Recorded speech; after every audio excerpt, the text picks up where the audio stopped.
குழு நண்பர்களுக்கு வணக்கம். 2/9/2024 ஒரு உணவுப் பொருள் எப்போ நஞ்சாக மாறுது அப்படின்னா, நல்ல உணவுப் பொருளை கூட நஞ்சாக மாறிடும். அளவுக்கு மிஞ்சினால் அமிர்தமும் நஞ்சு. பசியின் அளவுக்கு மிஞ்சிச்சுன்னா, பசியின் அளவை விட அதிகமாக உணவு போகும்போது, பசியால் செரிக்க முடியாத பொழுது, பசியின் அளவை விட பசி தாமதப்படும் பொழுது, பசி அழியும் பொழுது உணவு நஞ்சாகிறது அப்படிங்கிறது தமிழ். அளவுக்கு மிஞ்சினால் அமிர்தமும் நஞ்சு.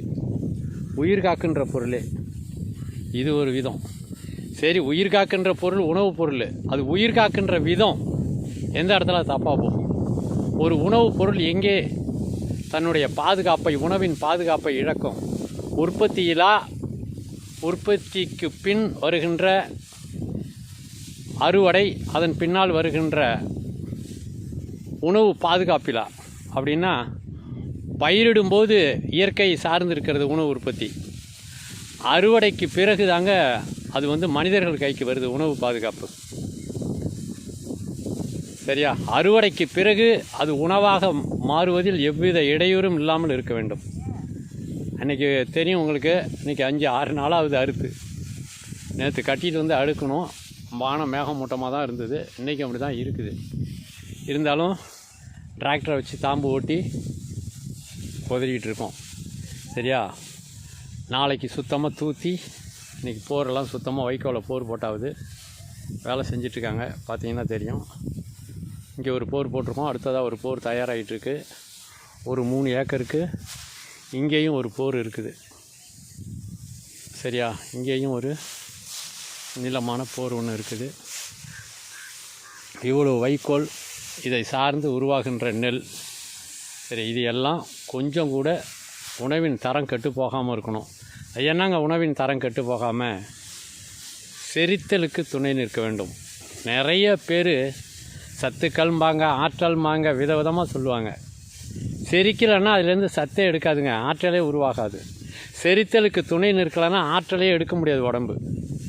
செரித்தலுக்கு துணையாக இருக்கிறது தான் உணவினுடைய மிக முக்கியமான நோக்கம். உணவு எப்பெல்லாம் கெட்டு போகுதோ அப்போல்லாம் செரிக்காது. சரியா?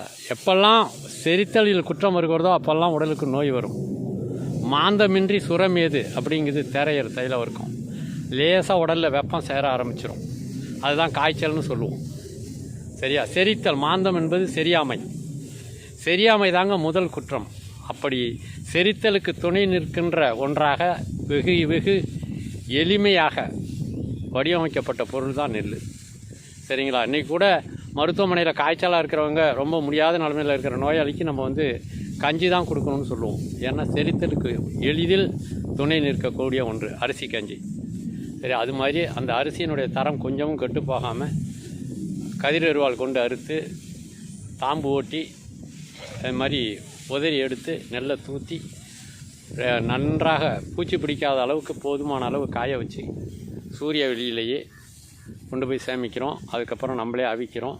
ஏன்னா உணவினுடைய தரம் கொஞ்சம் கூட கெட்டு போகக்கூடாதுங்கிறதுக்காக. சரியா? இப்படித்தான் எடுக்கிறோம். நன்றி, வணக்கம்.